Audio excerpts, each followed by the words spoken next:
Prince Harry no longer only stirs things up. He is the steam cloud that fogs up every palace window in the United Kingdom, the pot, and the fire beneath it. People are treating his most recent interview as if it were a ticking time bomb. What's inside, too? A lot of nerve, a jumble of inconsistencies, and a little gaslighting. It's not even what he said that's shocking. He said it that way, icy, composed, as if he truly thinks he's some sort of warrior who tells the truth. But in fact, he's throwing explosives at his own family while feigning to wave a banner of peace. Let's begin with the thing that made everyone's eyebrows go crazy. His veiled but inflammatory comments on King Charles. Without actually saying it, he asserts that the king's health is in terrible shape and that my dad must be the main emphasis.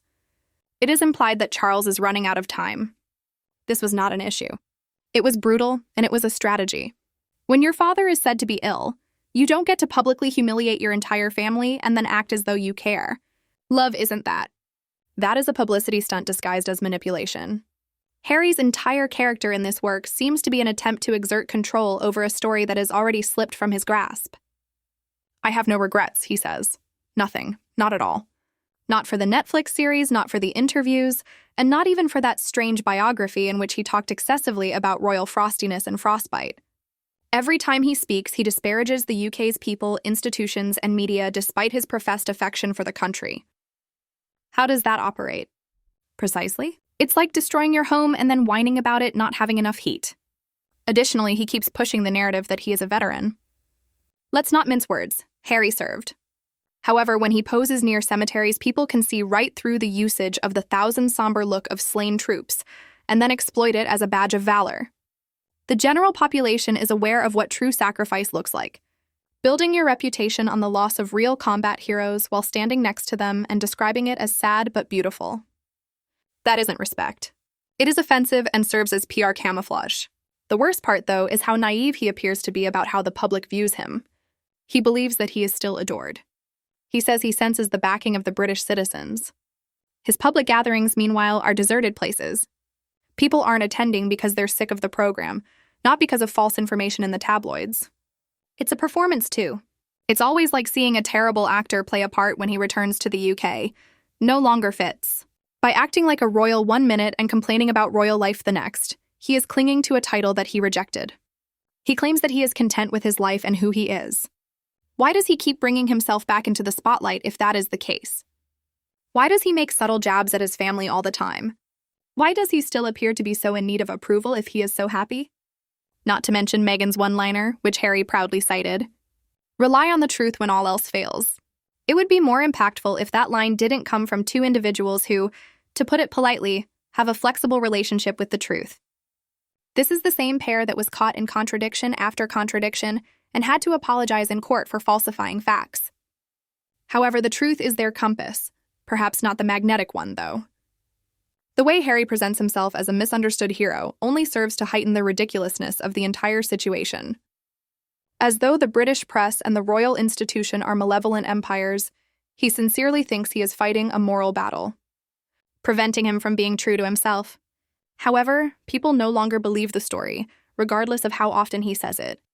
His departure from the royal family is not the problem. Since then, he has done it, ripping into the very individuals who give him everything while feigning that he was merely attempting to recover. He talks endlessly about how the media misrepresents, misjudges, and mistreats him.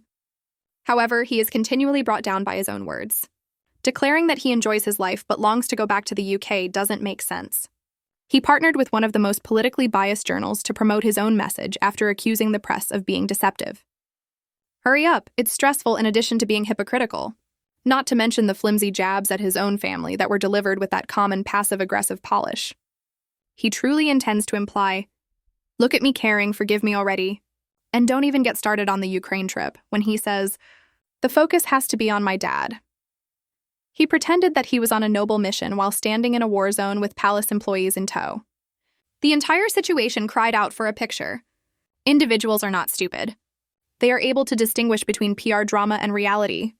He didn't look brave on that journey. After being excluded from domestic royal activities, it gave the impression that he was frantic to demonstrate his continued importance on the international scene.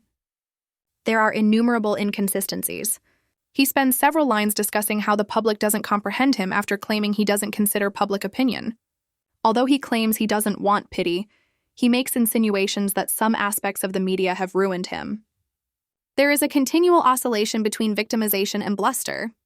He can be tough and principled one moment, then hurt and misinterpreted the next. Which one is it? Meghan, too. She might not be in the front and center in this interview, but every word is tinged with her shadow. Harry mentions her just once, quoting her as though she were a truth-teller. The irony is loud, though.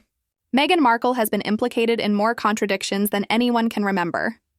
From her early tales to her professional assertions to her lost correspondence with royal biographers, they might want to go back and double-check their own scripts if speaking the truth is truly the plan. It's amazing how disconnected they appear to be from their own image. Harry thinks that he is still remembered by the public as the courageous prince who walked behind Diana's coffin. However, time is not static. That young lad grew up, and what people see now is someone who keeps blowing up bridges, then wondering why nobody sends a rescue boat. Even his cliched remarks are declaring that he misses folks in the UK is revealing. Who is it? It appears that he is no longer in contact with anyone. According to reports, Prince William, his own brother, forbids his name even to be spoken in the same space. However, Harry talks as though a long list of old friends and family members are eagerly awaiting him. That dream could console him, but reality doesn't lie. It separates. Harry is no longer the only person affected by the aftermath from his most recent appearance. It concerns what he stands for. He has turned into a living example of unbridled ego encased in royal guilt. The man is unable to determine if he is a rebellious prince, a martyr, or a victim, and he has completely lost the plot in his attempt to be all three. However, it's causing actual harm to those who formerly stood up for him. Supporters are becoming silent. The neutral onlookers are averting their eyes. Critics themselves are at a loss for new ways to describe this catastrophe. When he talks about changing the story, it's not some honorable fight for the truth.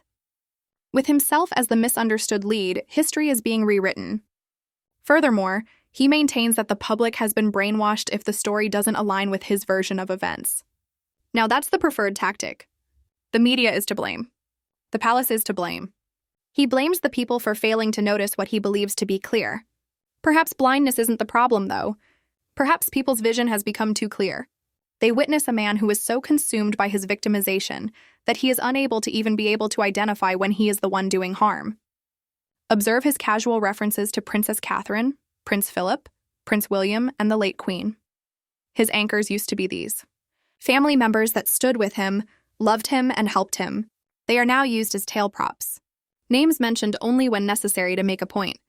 He talks about truth and reconciliation, yet on every public appearance since 2020, he never asks what reconciliation looks like.